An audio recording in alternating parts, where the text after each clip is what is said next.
We are live. Welcome back, ladies and gentlemen. It's day one here of QuakeCon and day one of the QPL World Championship. Joining us now on the desk is Ketchup and Flea. Gentlemen, we had an amazing game, awesome best of five to kick us off. I'm hoping we're going to get another one here, but welcome. Excited for the weekend? Yeah, understatement really. And it's one of those things where you just have so many games and everyone's kind of celebrating all things id, right? So couldn't be happier and looking forward to this next set. Same thing here. We kicked it off on an extremely high note, best of five going all the way to the final map, final frag even, and I think that we're going to see a lot more this week, so I'm very excited myself. I am too. Thanks everyone for joining us here, and strap in because it's going to be 3 days of awesomeness all the way up to crowning a world champion. Let's talk about our next matchup. This is our second relegation from the EU region. Then we'll be moving on to the US region. A reminder, this is a best of five.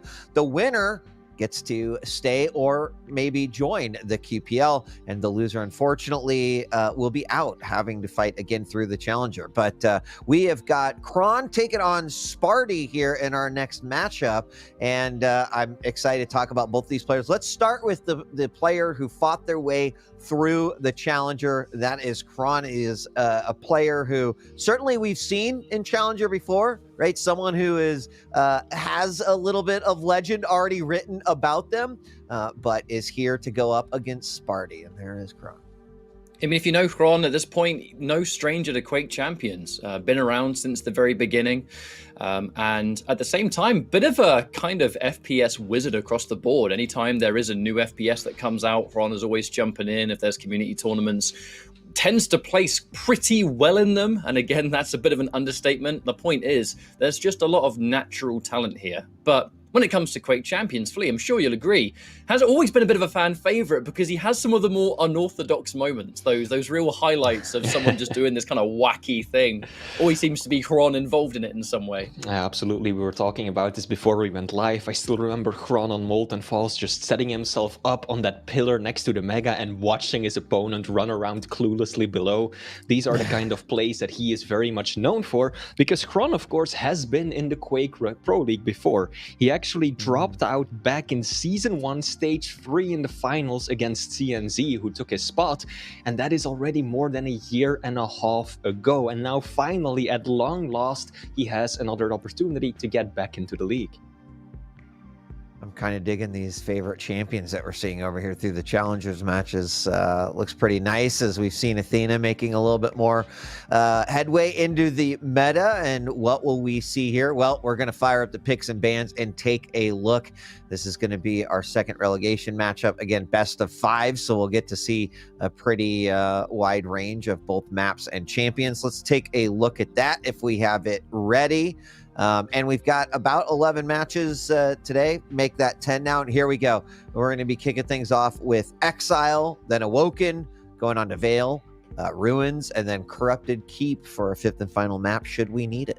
I am intrigued by this because we kind of look into the best of five scenario again, where there are some champs that are the ones that are left, and they're getting picked in positions where you're not used to seeing them. If we go there and we see Clutch on Corrupted Keep, that is not an incredibly common combination. Spart1e going in with it all the same. But Exile, this is going to be one of those elements of, look, Xron coming into Quake Champions now. There have been some new additions since Xron last went kind of mega hardcore with this game, and these maps, like Exile, he would have had to practice incredibly hard to make sure he's ready for them. And I think we're kind of getting a bit of information on this first map with that. Indeed. Now, other things that also really stand out to me are that Corrupted Keep matchup. Yeah. We've got Nyx versus Clutch. I don't know if anyone here saw Xron practicing against Razy, but I think he went through this exact set because Razy was playing Clutch and Xron was playing Nyx on Keep, and I can assure you that it did not go in Xron's favor. Now, of course, Razy's Clutch is a different beast altogether, but that is not a favorable matchup for him at all. So I really hope, for Xron's sake, that it doesn't go to that fifth and final map. Yeah, that will be pretty interesting matchup should we go there. And who knows, after that first matchup that we saw, I think anything is on the table.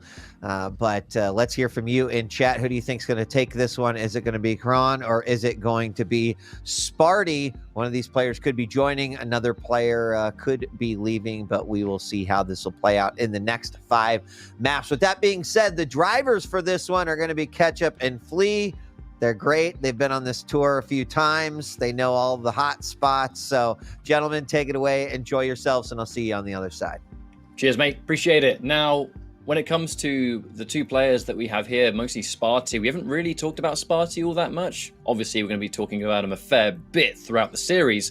But when we talk about Spart1e, it is always about the skill and the moments of absolute greatness, but it is extreme highs combined with extreme lows. And if Spart1e is giving it his absolute A game, could definitely win this. He is the kind of player that he'll have 2-1s against people, he'll have 3-0s, but those maps are unbelievably close. But he tends to be more on the side of a 2-1 territory. He is this close to beating some absolute incredible players, doesn't quite get the win, but he makes it so close that it's impossible to count this guy out. And I kind of feel like this is another one of those examples.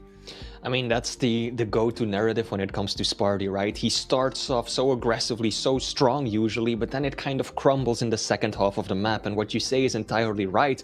He only managed to win 1 total series this stage, and that was against Garpy. But other than that, he took maps of the likes of Razy, of Avek, of Base, some of the best players in the world. So clearly he's got what it takes to push it through till the end. Now, last time he played against Xron, which was way back in the kickoff, if I'm not mistaken, or actually no, in the 3rd stage of the previous season is when they last played, and Spart1e won 3-0 back then as well. But once more, it was a very close series, and I think that we can expect the same today. I'd like to see it go to a final map here. I think there's every possibility of doing that. Just how hard has everyone grinded to be in this position? We know that Spart1e takes this extremely seriously. Xron, this is not an opportunity that comes regular and will take full advantage. But like I said, there no doubt has had to be a significant amount of grinding on the kind of newer content that belongs to Quake. However, Xron has always been known as one of those kind of scale bearer players, even from a lot longer before the champion was considered meta. And I think that scale bearer now, one would say, more dangerous than the champion has ever been. Now, one of the things that I think we're really going to have to pay attention to is that rail by Spart1e, right? That is by far his main weapon. He's incredibly skilled with it, and he immediately prioritized getting his hands on the railgun on this map as well, because it's such a tricky item to secure. He went for it straight off the bat, and at this point, you can still see that Xron does not have rail. Spart1e wants to play around that, takes these fights at a distance, stay far away from the scale bearer and that dangerous bull rush. And so I like far, that play he's from managing Xron already, though, understanding his lack of important weaponry, right? So we had Stack, we had a rocket launcher. We can try and play the game of laying a trap. And that's going to give him some kind of advantage. Now, it didn't quite work out. Able to get out, at least for now. Unfortunately, forced to use the bull rush just to escape. Picks up one of the small health bubbles on the way. Eventually loses down there to Spart1e, but took away the item. So it could have been a lot worse. On that note, Spart1e, a mega in hand. And every weapon good to go. Xron able to pick up the rail, not before returning a little bit more damage himself. Just like that, there is a fighting chance. Spart1e critically low on armor. There's nothing to be had, and that is going to be the green light for Xron to push forward. So we can now see items about to appear once more. Some beautiful tri-bolt coming out from Spart1e though, and that will force a disengage. Spart1e's been doing an excellent job at keeping his opponent at bay, but can he persist? The pushback knocks him off the item, cannot secure the mega, and that means that Xron is going to tie it off and now is in a really nice position to get a solid rotation going. 9 seconds between the items. Spart1e now very little to work with in terms of weaponry, and Xron is on the hunt. He knows that he's in a very comfortable position. Just trying to seek Spart1e out, get away with this heavy, and now apply pressure. No damage taken while collecting that heavy, and the bull rush is still good to go. Bit of an awkward time to be able to use it here, just because of where we go, actually using it to secure. And Spart1e forced to retreat. What is he even going to be able to pick up to lick his wound? He's got a little bit of stack backup. It could be a lot worse, but Xron continuing to just hoover up all of the important items. Now Spart1e forced to retreat. Xron looking to make that read on teleport. Good thing that Spart1e didn't go down there and be a bit too obvious. Otherwise, that no doubt would have been a clean pickup at a terrible time as the heavy just spawned. So Spart1e keeping himself alive. The question is how long? The aggressive push misses the super shotgun, misses two, and hits the third. A little bit of a head shake there from Ron, thinking, okay, I got away with that one. That could have been a major choke. It damn near was. Spart1e should be able to close out a frag here, and indeed he will, while setting up for heavy as well, but Xron gets a very favorable spawn. Spart1e has to give up on the heavy, I think. He can't go for it. And will already make a move on the Mega. Now, Xron has also been doing an excellent job at getting rid of these totems, although Spart1e hasn't really put in much effort in trying to hide them. He wants them available for the middle of those fights, just to get that quick top-up in terms of health. And that also makes it very difficult to get that consistent overstack going, but the LG is fine, and Spart1e gets himself one frag in the lead. He has to be careful, though. That heavy starting stack, that's difficult to deal with, and he really can't contest for this heavy anymore. Has to give it up and allow Xron to secure at least that item. I love that fight as well, that Spart1e, the tactical rocket jump, using that to deal with the bull rush, right? That's not an uncommon strategy, but being able to do a little bit of bonus damage, create that distance, and then get that LG just to finish off. Nice little bit of mid-fight matchup optimization as far as I'm concerned, and now Spart1e one frag in the lead. There's plenty more Exile where that came from. It's now Xron. Lots of armor. That's going to be the magic word with these heavies, especially as the bull rush is now ready and available as well. Spart1e in a better position to try and rain down some damage, but he has no choice but to concede that heavy. And he knows that this next fight is going to be a sweat fest. Puts himself into the position of the Mega, as Mega is 2 seconds away from spawning. In a perfect world, gets some kind of mist to come out from Ron. But I love the weapon choice. Ron does not want to go rail. What's the point? We're going to get more damage. No! Sink is laughing his ass off somewhere. Thank you very much. Tragic. That's the only word fit to describe that situation. Xron plummets to his demise.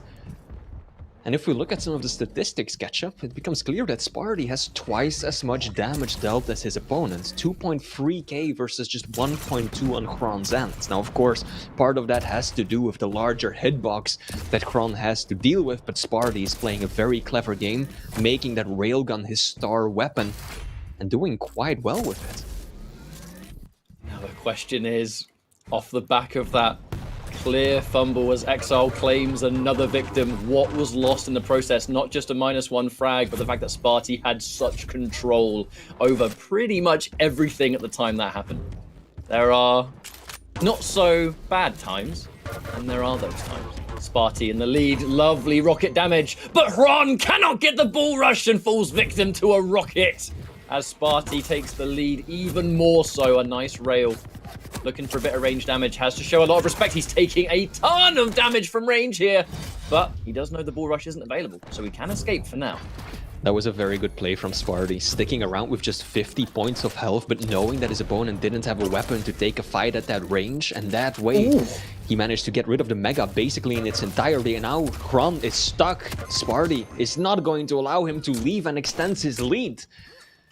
The Ukrainian Maestro player had an opportunity there, catch-up. After getting that frag just before the Mega, or almost getting a frag rather, but bringing his opponent really low before Mega spawns, but unfortunately the weapons he had available weren't enough to drive it home. And just look at Spart1e, 58% on the rail right now. He's looking really good. Complete fortification near heavy. All three totems are here. Xron hasn't had the chance to go down there once. He gets one of the totems now, but even then, ooh, right in the top of the head does go. Oh, another shot, and then Xron, while trying to escape, we just talked about the totems in place, and he runs right into them. I was expecting it the moment Xron went down there on that little HP, because you have to keep in mind, 3 totems also do more damage, right? It overstacks the healing, but it also amplifies the damage dealt, and so Xron... Uh-oh. Yeah, this is going from bad to That's worse. That's 2. Although I don't think that one was entirely unforced. No. The railgun definitely kind of sent him, of course, and didn't allow him to get the approach he wanted. But just look at what Spart1e is demonstrating right now. 60% railgun accuracy, full control of the items. Every time that Xron spawns, yes, he has that superior stack. Yes, he has opportunity to apply pressure. But Spart1e just lands a single rail, and there you go. Doesn't have to worry about it anymore. Looking for another. That third one would have been nice and delicious. But as we're looking to deny even more of these items, Spart1e can just retreat. Get a stack back up to a healthy amount. They're heavy for another time. Another rail here. And Xron looking a bit lost. It almost seems like Spart1e knows what Xron's going to do before even Xron has done it. Has been complete and utter lockdown of this entire map. Spart1e being so comfortable that man had 3 totems in a normally heavily contested part of the map. I mean, that just goes to show how dominant he was looking on this first situation. And now, kind of hard to see any reality where Spart1e doesn't just completely wash this first map here and puts himself on the board. This is a slaughter by now. Spart1e, 60% rail, 55% LG as well. He's just gluing it onto his opponent and making it hurt. And with just 90 seconds left on the clock, there really isn't any way for Xron to bring this one back. He's already got to start thinking about the next map in this series, try to reset. We know that he's a tried and tested veteran. He will be able to keep his cool. But will it amount to anything? You can just see from Spart1e as well. Look at the intensity from this guy. There's a lot on the line here in these relegation matches. Spart1e, sure, he's thinking about this, but he's the kind of player that he's thinking about the rest of the bracket too, right? If I make it through, I have to fight this player, that player, practice this, practice that. This is not one of those situations where you would assume he is simply fighting for his life in the tournament. Like, my man wants to move forward and he knows he has what it takes to get that far. He just has to get through Xron first, showing him a massive amount of respect, but in dominant fashion. You know, keep in mind as well, Deep Embrace, I believe it was Xron that banned that map out. I think this was quite an advantage for Spart1e to work on. And let's be real, Scalebearer, an incredibly dangerous champion, has dealt with that in map 1, and he hasn't got to worry about it now. And this is just worrying for Xron in the overall picture, right? Because I think everybody is going to massively favor Spart1e in that final map. Remember the clutch versus the Nyx matchup?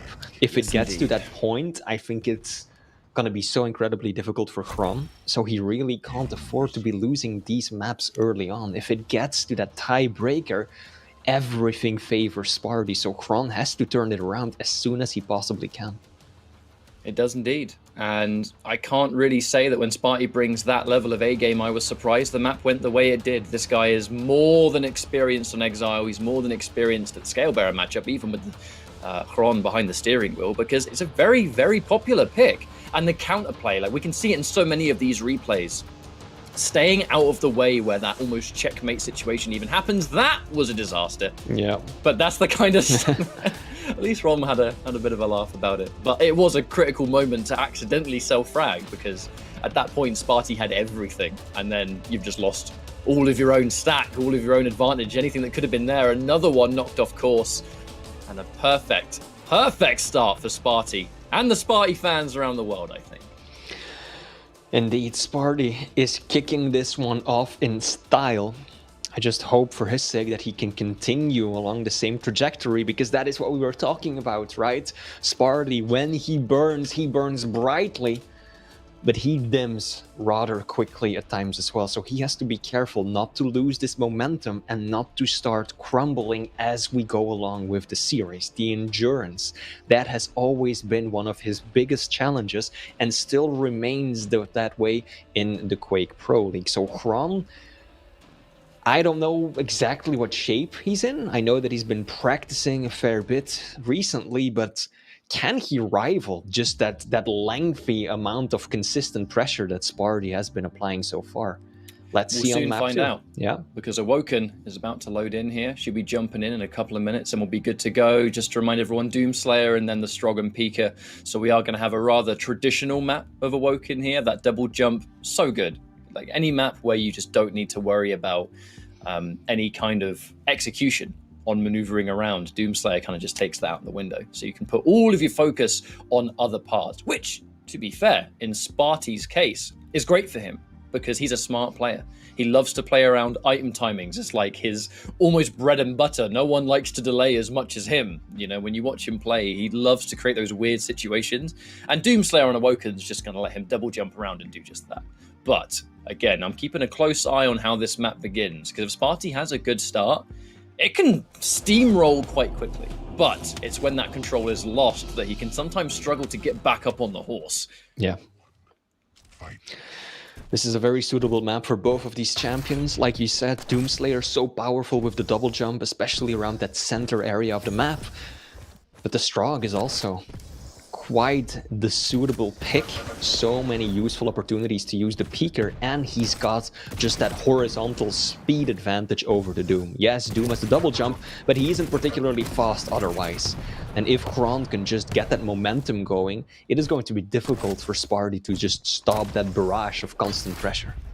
Ooh, but that rail was fantastic, and that second one even better. Xron stuck in no man's land.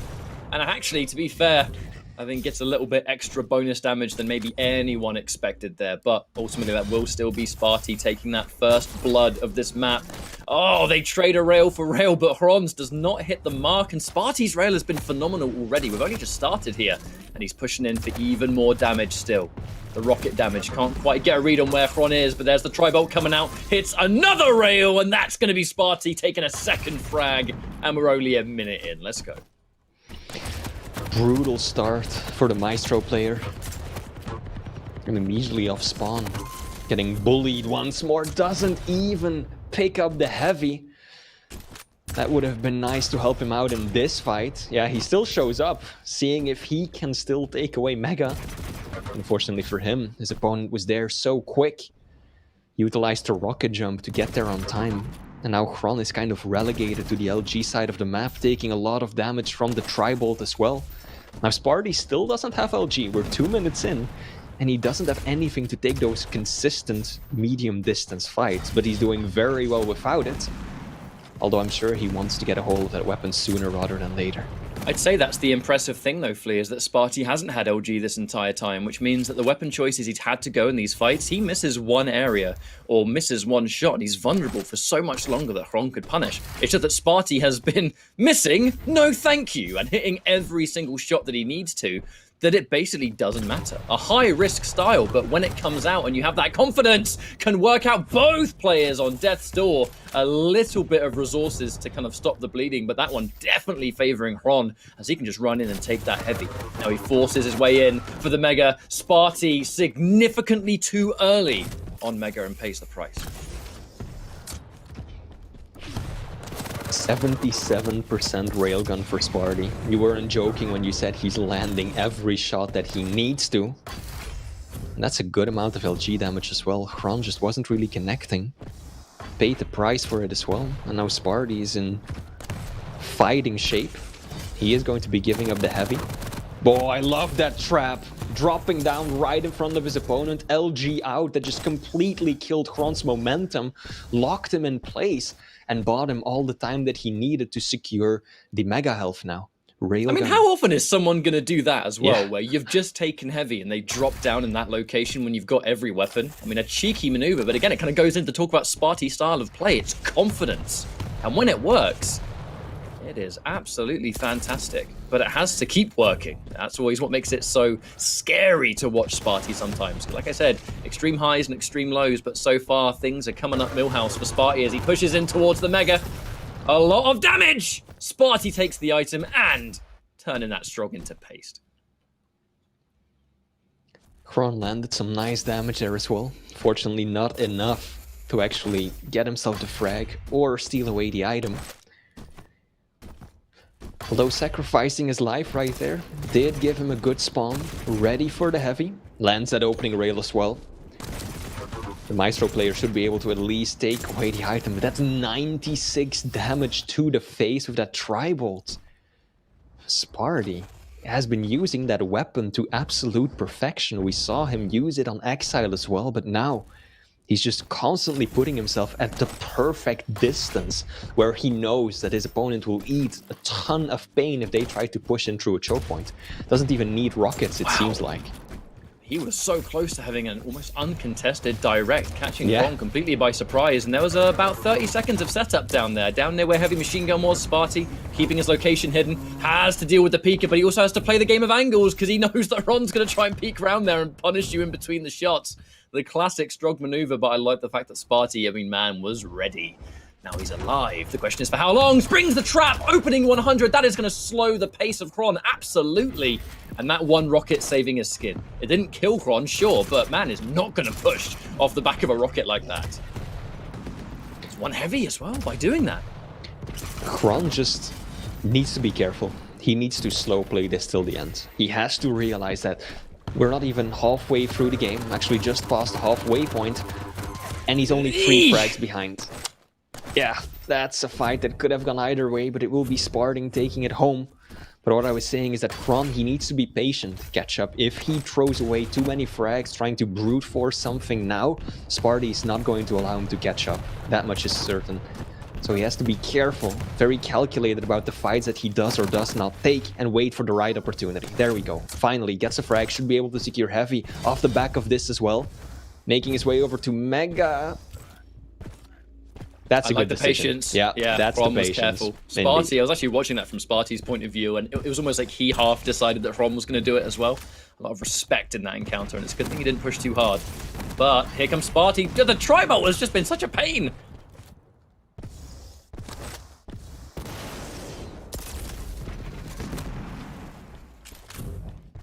They're both trying to get the better position for heavy. Xron will be the one to take it, gets away relatively unharmed as well.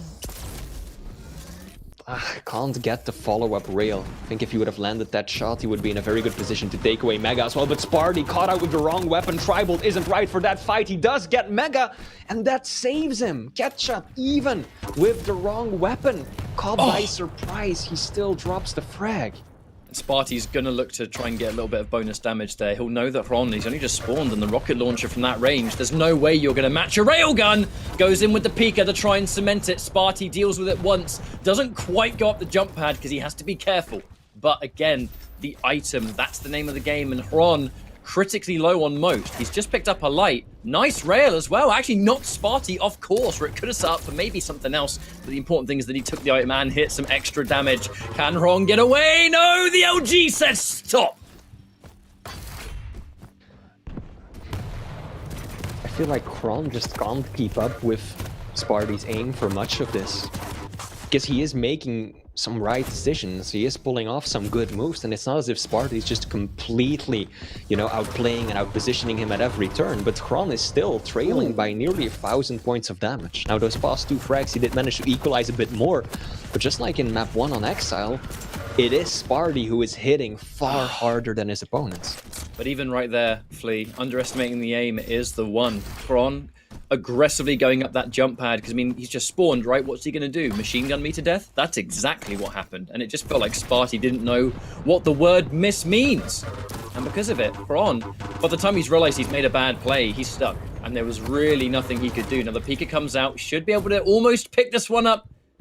Spart1e takes it out just in time, and the rail from Xron keeps him in. Less than 2 minutes. 3 frags to get yourself back in there, but it's possible. Oh, not when you're caught swapping weapons and a rocket comes out, though. Ouch! Yeah. Worst possible time to switch. Not the first time that's happened to him today, either. There's just been a couple of weapon fumbles here. Yeah. Now Mega is the next major item to spawn. Spart1e had the better positioning, but he doesn't have the arsenal to really take a stand here. And he knows he doesn't have to either. Time is his ally. It is on his side. Xron should be able to catch him out, but Xron doesn't have an LG still.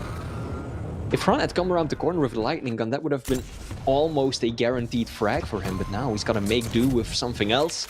Does find the frag in the end with the super shoddy. Heavy spawns at the right time too. This is good to build momentum. The Maestro player, 1 minute, 2 frags. This is possible. Rockets need to be good, but the double jump is so tricky to deal with. And Doomslayer! Yeah, that is the Doomslayer effect. Man hates LG, but loves rocket launcher. Spart1e with the perfect choice in that fight, and Xron somehow thinking, how did that happen? I had such an advantage there. That might just be what seals the deal, Ketchup. Xron is even still looping around for heavy. He's got to go. He's got to go.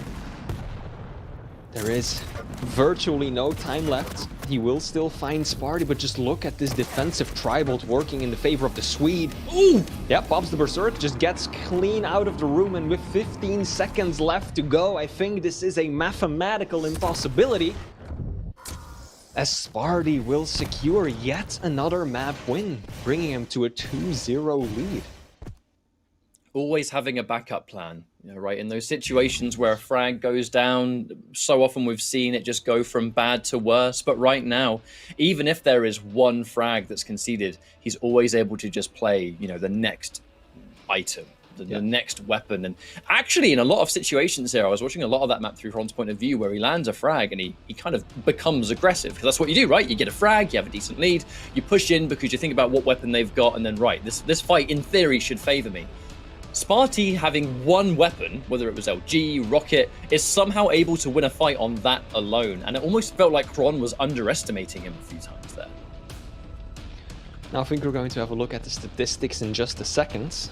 And if I recall correctly, the items are pretty much tied, the major ones at least. So neither player just full dominance.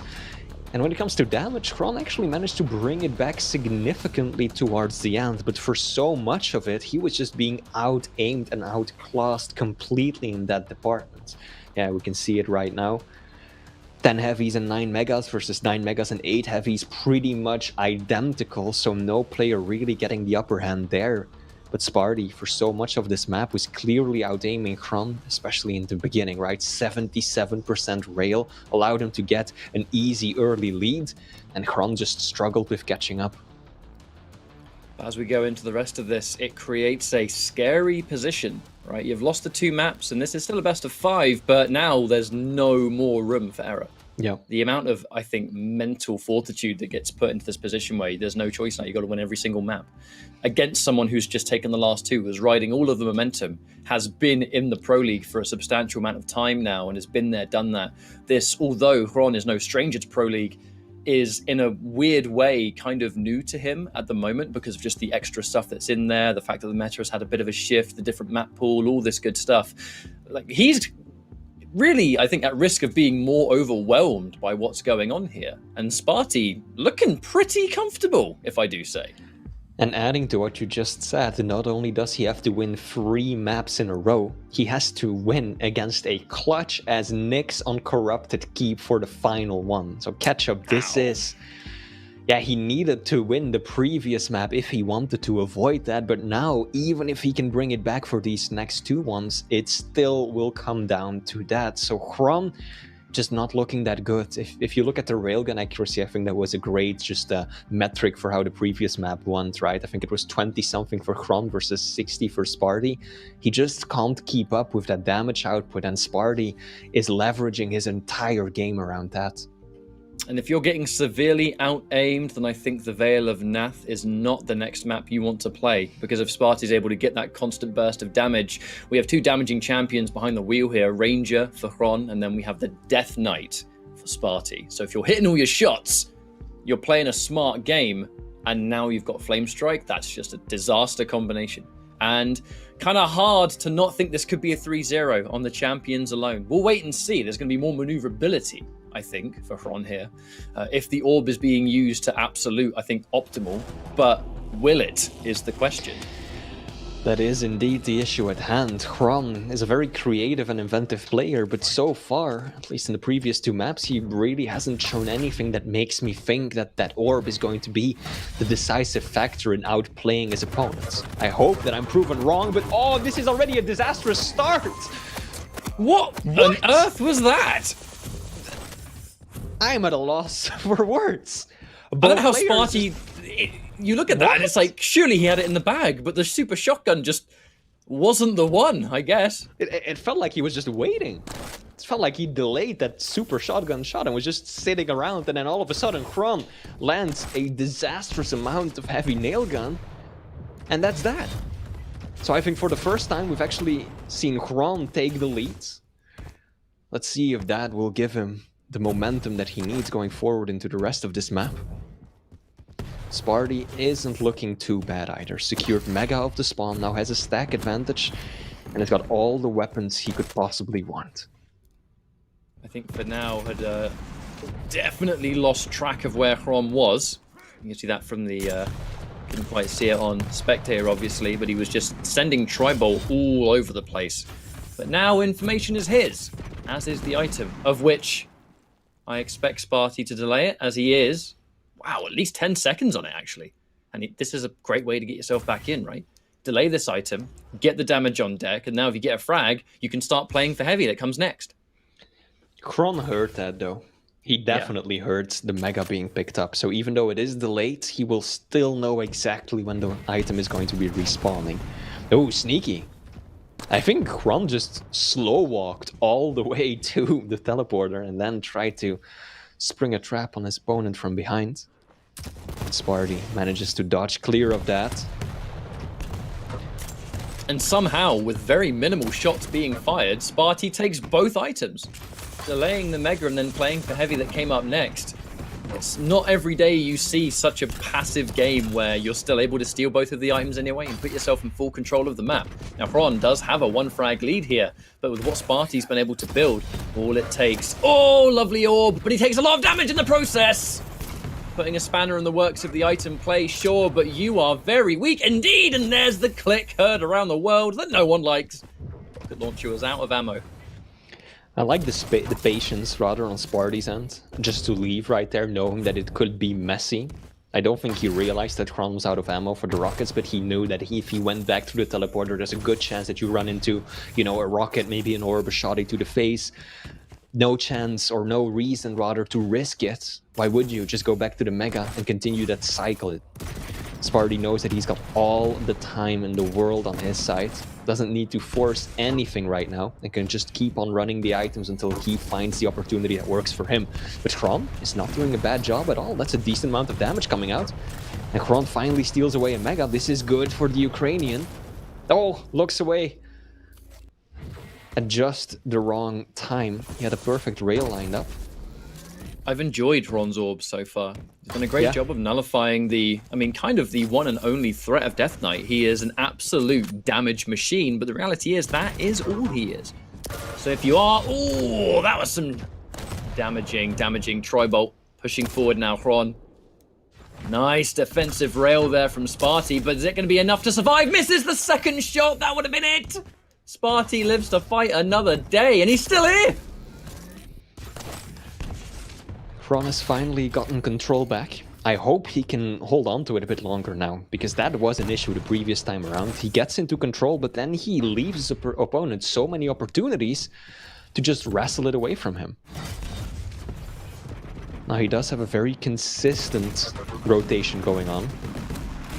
Nice little bit of damage there as well. Is going to commit to the orb. Oh, completely loses track. No, is this going to turn bad for Xron? Mega spawns with 1 tick remaining. Half a second later, catch up and he would have burned up to a crisp. But Xron times that fight perfectly and gets away not only with the frag, but also the Mega. This is not the kind of Veil that you're used to seeing. This can be a real absolute back and forth and certainly aggressive. But Xron and Spart1e combined, they haven't over-dedicated to too many fights here. It's not been an all-out brawl. But so far, Xron, this defensive play has been phenomenal, but that's a good time for Spart1e to hit that kind of rail into Flame Strike combo. The opponent's mid-air, unfortunately, can't return the rail, and he is in big trouble. Knows that he's going to push forward, but again, misses the shot. A lovely orb from Xron, the Ranger factor coming out to play. 3-0, 5 minutes. I mean, we're halfway through here, but this could definitely be a position Xron takes a map on the board, and it could be the beginning of a long marathon, sure. But if he can get a win, he'll happily take it. This is really solid by Xron. For the first map today, he's actually landing more rails than his opponent. Higher railgun accuracy. 55 versus 42. Make that 60. And that is what we like to see. It feels like Xron's always the one that's in position, right? He's always the one that is just prepared for Spart1e to go around that corner or to take that item more. Everything that is happening here is happening on Xron's terms. I'm especially happy to see that he's finally landing the shots, right? Damage output is basically tight. Both players have 1600 damage dealt so far. First time that Xron isn't trailing by a pretty significant amount by the halfway mark already. So I'm liking what I'm seeing. If he just sticks to his guns and plays a patient game, not just running into a bad position where that flame strike will punish him phenomenally, then he's got a real shot at bringing this one back. Spart1e using the clock to play that patient game himself, though. Looking to spring a trap. Perfect timing from Xron as he teleports, but they will trade it out. A rocket each. Who's going to spawn where? Hard to think who's going to get a more favorable spawn here, as both of the items were pretty much taken before that. However, Spart1e in position to get rail, decent amount of armor, and the flame strike back and good to go. He has been playing extremely patiently, but that LG shredded. So good. Perfectly executed trap by Xron. He knew exactly that Spart1e already had a railgun and couldn't take any fights at anything other than long distance, so he just casually waited around the rockets for his opponent to show up and then took the LG fight when he knew Spart1e couldn't keep up. Beautiful play. Adds one more frag to it, and at this point, 3 minutes for 5 frags. If Xron continues to play this way, I find very little opportunity for Spart1e to make his way back into this one. I mean, if Xron's able to waste like another 30 seconds here with this slow game that he's been putting on all map long, then it becomes almost impossible. You know, Spart1e's going to need to get a frag here. He's going to need to get them clean without Xron being able to kind of just look in his general direction. Remember, there's going to be an orb as well. So if Spart1e takes too much damage, Xron goes down, and then he's got an orb, he can just use that without anything. Still pick things back up. The nature of these damaging champions, where being able to get a comeback against them can be so scary. The Ranger, the Death Knight, the Sorlag. A frag's been obtained, and thankfully he's able to get himself the heavy as well. And the orb's gone, but Spart1e, it's going to have to be all out.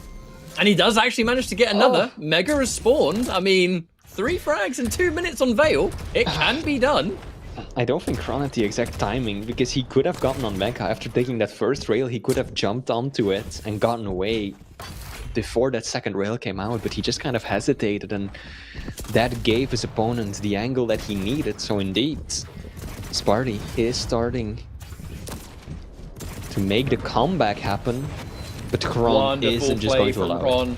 Conceded the heavy and put himself in position to get defensive damage near Mega. That's going to be the play. They traded out. Oh, he hits the rail midair, and there is still a chance. Spart1e, this is the time to become the animal, right? We only have a few moments left of this map, but he picks up a clutch rail. 2 frags to go.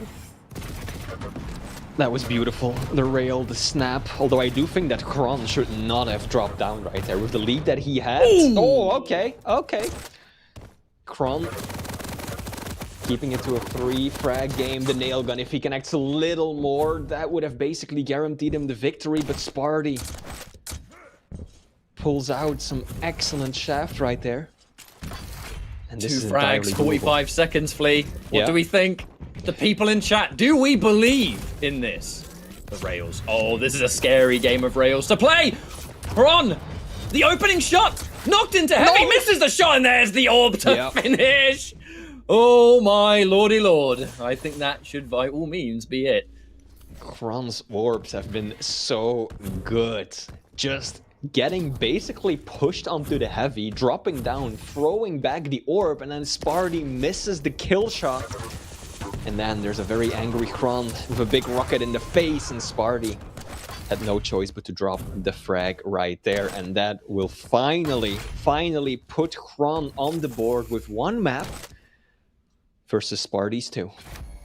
Now, if memory serves, our next map should be Ruins, if I recall, because I'm just thinking of maps that are coming up, and the potential comeback begins here, Flea, but that final map, if we reach that final map and it becomes that Corrupted Keep with the Nyx and the Clutch, that's going to be like the final challenge to end all final challenges for this matchup. Now, Spart1e, aiming, besides the end when he had to turn things up to 11, and to give him credit, he definitely did. The first half of that map was not the cleanest from him. I almost think that kind of first frag spelled the first half of the map, didn't it? Yeah. Good to see that Xron is just finally starting to rival his opponent in damage output. That is something that he has struggled with tremendously in the first 2 maps. Like I said, I don't think that Spart1e really outplayed him that much as in terms of, positioning and strategy, but he was just landing way more of the important shots than his opponent. And that is now no longer the case, right? Damage output looking essentially the same from as far as I can tell. So Xron, not too shabby. Once more, major items perfectly tied. This is well within the realm of possibility for Xron. We know that he's a veteran of the scene. He's got that endurance. He's got the experience to just take it one map at a time. But indeed, that clutch is still looming on the horizon. And it's something that surely you cannot be thinking about it right now. There is one more map to go before you're even in that position. And Xron, being a focus player, you understand, right? It's going to be that one map at a time thing, as you said. Something that is common among top Quake players, that in interviews and stuff, you always hear you just don't think about what's next. You play what's in front of you, you give it the absolute focus, and it is what it is, really, which is a great way to look at it. But now I think we might have had a little bit of a hardware restart, I believe, from Spart1e, because he's temporarily out of the lobby. I'm sure he'll be back in a sec. But let's talk about the potential of this comeback, Flea. Right. We now have Ruins of Sarnath up next. A bit of a different beast to the other maps that we've played so far, which are a lot more brawl heavy, a lot more close quarters. Yes, you had kind of the verticality of Exile, but then you've also got the same element of that in Vale. And piece by piece, kind of Xron's playing a little bit better as each map goes on. Now, Ruins, looks like he's hovering over BJ, which I think was the pick. Memory like a sieve, bad trait as a commentator, I'm sure. I've got the picks. Bring it by me. To play BJ, Refresh and me. Spart1e is running the visor. I believe Xron's actually going for a restart as well. So both players will be in a couple of minutes. Cheers for waiting with us. By all means, when they're back in the lobby, we'll be jumping in and we'll be good to go again. It's been a good day so far, hasn't it, Flea? We've only just started. And we did just have the Pasita versus Garpy game 5 and close up until the final moment. Looking like we might have a repeat of that here. It's close games all round. Indeed it is. So, like we said, BJ versus Visor, right? Generally speaking, I would probably favor Visor on the map that is Ruins, just because it is such a large open map with so many angles to take advantage of that piercing sight. And I think that Spart1e is going to come down hard that way, right? We know what he's capable of with the railgun. Xron starting to match that intensity only on the previous map, but Spart1e still looked so good on map 1 and 2. If he can just continue playing that way, add on to that the piercing sight on an open map like Ruins, that is going to be very difficult for Xron to counter. Now, of course, BJ does have that dual wield, but there just aren't that many situations where you can really, shine with that champion because of how open it is. Yeah, you can set up a trap, dual LG, dual rockets, but that takes a lot of planning and foresight. So Spart1e, if he can counter that and kind of play carefully, not put himself in these risky positions where the dual wield can take him by surprise, I would generally favor him. He always puts a lot of faith into his aim, does Spart1e, and when it is on fire, we've even seen today just how damaging that can be. But at the same time, the battle of information tends to be his most prominent area. And I'm kind of looking at these picks, and I think it's reflected in that. You're going up against someone with a ton more damage, yeah, but you have information on tap, as long as you've got that piercing sight. And on a ranged map like this, a map where the rail is as prominent as it is, I think on champion picks alone, I think Spart1e's going into this with an advantage. But again, it just comes down to how is Xron going to play this? Because he knows that. You look at these champions and you know what kind of matchup you're in for. So it is going to have to somewhat change the way you approach. You're up against a visor, someone like Spart1e, who when he's hitting all of his rails is a real pain in the backside. You're going to have to show a lot more respect. You have to be careful around those corners because the rail was just one thing. Springing a trap into LG is an entirely different story. Something that equally has a high chance of happening here. But at the very least, Xron is going to have damage to kind of match that should he get taken by surprise himself. Indeed, it is. So this is going to be a tense map, of course, for the people just tuning in. Spart1e currently has a 2-1 map lead, meaning that if he wins this one, if he takes home Ruins, Xron will be knocked out of the tournament and Spart1e will be advancing through the bracket, whereas Xron still needs to win 2 maps back-to-back, including one that is extremely unfavorable towards him in terms of champion picks. So it looks like we are shaping up to jump back into the lobby. Thank you all for sticking with us. We are readying up and we'll be jumping into this one, game 4, in just a moment. Ruins of Sarnath, a map that's just become so different to most. You know, it's always down to the high mobility can have a big factor here, but I think there's just so many different champions that people can play on this map that I always love to see how it develops. You see some champions picked where you're kind of like, huh, what? And then you actually look at it in game and it's like, oh, that makes perfect sense. Big part of, I think, player identity can come out on Ruins, which I think is why it's one of my favorites. But now we're loading in and the warm-up's coming to a close. To remind everyone, BJ versus Visor is going to be the matchup here. BJ, certainly not the kind of champion that you're used to seeing on Ruins, but again, it's that best of 5 scenario. You've got the banned champions, you've got the champions that have already been used and eliminated from the pool. You kind of have to start going with what's left. Yep, and that becomes even more clear with the final map, but we're not there just yet. Spart1e wants to close it out right here, right now, delaying Mega.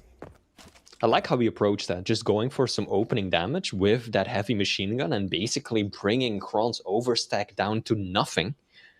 Now he's just at 100-100 stack.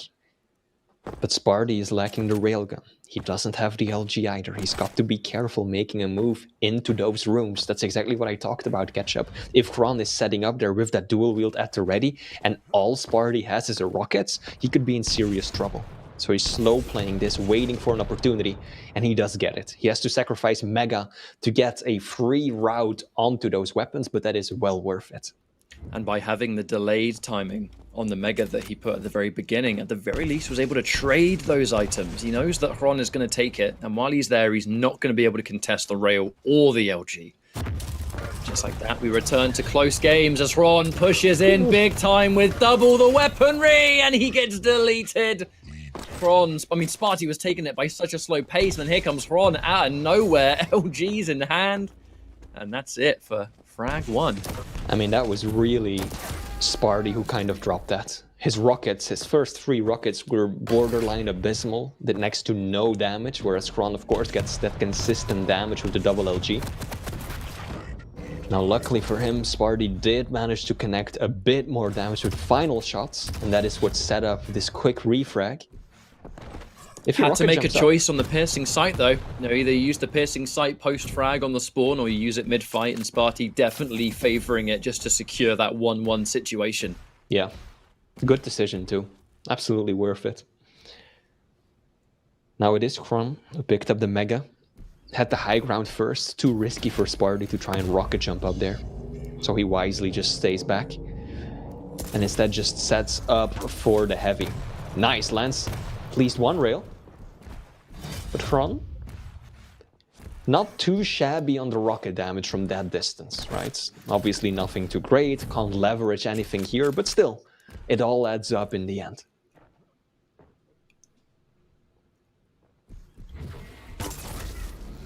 There's that opening rail once more.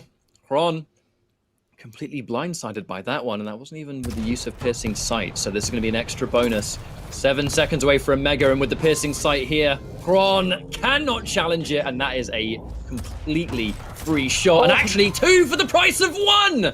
As he gets the perfect spawn out there as well, and Spart1e played that flawlessly. Just baited. Xron should not have gone for that at all. Spart1e held his ground, waited for his opponent to just walk in and secure himself a free frag. Now, just a moment ago, Ketchup, it's since changed again, but Spart1e was doing more damage with Railgun alone than Xron was with every weapon combined for those first 3 minutes of this map. And that worries me, because Xron finally stepping up his rail game, in map 3 it was, that's what allowed him to just challenge Spart1e on Vale. Xron's only hitting 20% railgun right now versus Spart1e, who's up to 60. Now, although Xron did hit that defensive rail and force Spart1e away, I'm a little bit worried about Xron kind of just going straight into the center of the map. That's not the first time he's done that, and Spart1e, in that case, just stuck his ear to the ground and listened. The second he heard it, he already had himself in position to get something. Just Xron, he has some time left in this map, but he doesn't have enough to come back from a massive difference in frags, and with getting caught off guard like that, that is how the gap begins. Like I said at the beginning, it really looks like Spart1e wants to close this one out. He picked the right champion. He's approaching this perfectly as well. Railgun is his favorite weapon once more. He's just using the piercing sight, and then he waits. Uses the rail at just the perfect time, just like that. Waits a second, lines up the shot, hits once, hits twice. Can he bring it home? It will. Oh, what? Oh, the click! Spart1e. Spart1e. Caught out with the wrong weapon, switching to rockets, clicking, and then switching back to the rail to finish it off. He nearly gave Xron an opportunity to establish full control and get a frag. Nearly is another word for didn't, though, thankfully. Yeah. As Spart1e keeps his lead, but that was almost catastrophic. 4 frags in the lead right now. We just about hit that 5-minute warning, but again, surprise sprung with a dual wield, still able to get an impressive amount of damage. No piercing sight for Spart1e fresh off spawn, but he should have a rough idea over when that heavy is going to be back up now. But again, it's the spawning machine gun. What is this damage? He died, sure, but I have never seen someone with a starting machine gun get that level of tracking in some time. I mean, Xron almost didn't make it onto the Mega. If Spart1e had secured Mega, that absolutely would have been a frag for him with that starting machine gun. He has indeed been using that to great effect. Piercing sight coming out from Spart1e just to make sure there's no one around to stop him from getting his base stack back up. So he's in position for this Mega. And then some, actually, as the Tribolt comes out. 75 damage to force Xron away. However, I don't think Spart1e's going to be able to take it himself. If he can protect the lead, that's what matters most. That's all he has to do right now, but Xron isn't just going to let him run away with the clock. He's already starting to apply more pressure. Oh, I love how Xron was so calculated moving into the room, but still takes so much damage. Uh-oh, the piercing sight is activated. Xron leaves.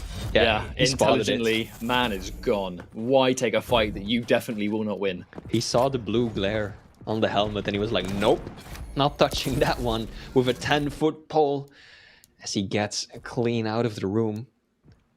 That's my cue to exit. Spart1e playing a highly defensive game now, and it has come down to that piercing sight above all else. Spart1e has had the information on Xron all map long, and although Xron will know the piercing sight is likely to still be down, it's going to be back in a little bit, let alone any hourglasses that get taken. Mega in play once more. Spart1e shutting down this item for another time. Xron, he's got lots of armor, sure, but right now there hasn't even been a possibility to get anything on deck. Excellent positioning by Spart1e here as well. Got so many routes out of this room if Xron decides to show up. This is dangerous though, slowing the game down by this much with 3 minutes left on the clock. He doesn't have the kind of lead that allows him to just burn frags and run away, right? Only 2 kills and Xron will be all tied up, so Spart1e still has to maintain some level of presence on the map, and that's exactly what he does. I'd like to point out what I find incredibly impressive about this kind of minute or so of slow play from Spart1e is that this whole sequence in an area, oh my lord, the direct rocket! He hasn't used piercing sight at all during this entire sequence. He has been satisfied with his own information without the existence of that move, and it's like, what? Very, very smart play, and he still hasn't used piercing sight. Spart1e's general game sense alone is carrying him. Impressive. Yeah, it really is. Doesn't need to use the piercing sight. There we go. Because he knew that Mega hadn't been taken yet. And he also very well understood that Xron was not just going to leave it up and abandon the item. So he just held his ground, knowing very well that there was no need for him to use the piercing sight. And he can just play it by audio cues alone. Spart1e has straight up hidden himself from Xron for 2 minutes without piercing sight. This is a scary game to play. As you quite rightly said, he does not have the lead that would normally allow this kind of play to be considered a really good idea. This is a bold play. And finally, the piercing sight comes out just to give him the extra information. But all it confirms is that they are opposite ends of the globe right now. And in that note, 1 minute is going to be left on the clock. Xron has not been able to find him at all for 3 minutes. Xron is just cycling the items right now. And Spart1e is keeping track of the timings, but is just not showing his face. Doesn't want to give Xron a single angle to work with. Also going up the bounce pad and then just dropping straight back down, trying to bait it out. And then those rockets again catch up. The fadeaway rocket, a direct 100 damage to the face. That's difficult for Xron because that kind of forces him to restack at least slightly. And this is a horrible piercing sight for Xron to get seen in because Spart1e hidden away. Xron didn't know he was there. And for another time, Spart1e sitting and setting up shop all around the lower level. Perfect use of the teleporter, and this has got to be a frustrating way to lose the series as Spart1e plays a patient game for at least 4 minutes with the visor, but Spart1e keeping himself alive in this tournament. Xron did give it one hell of a battle, but I think right here, Spart1e, I kind of like that play at the end, right? The pressure's on. You're the one that needs to make something happen here. I'm the one that has the map advantage already.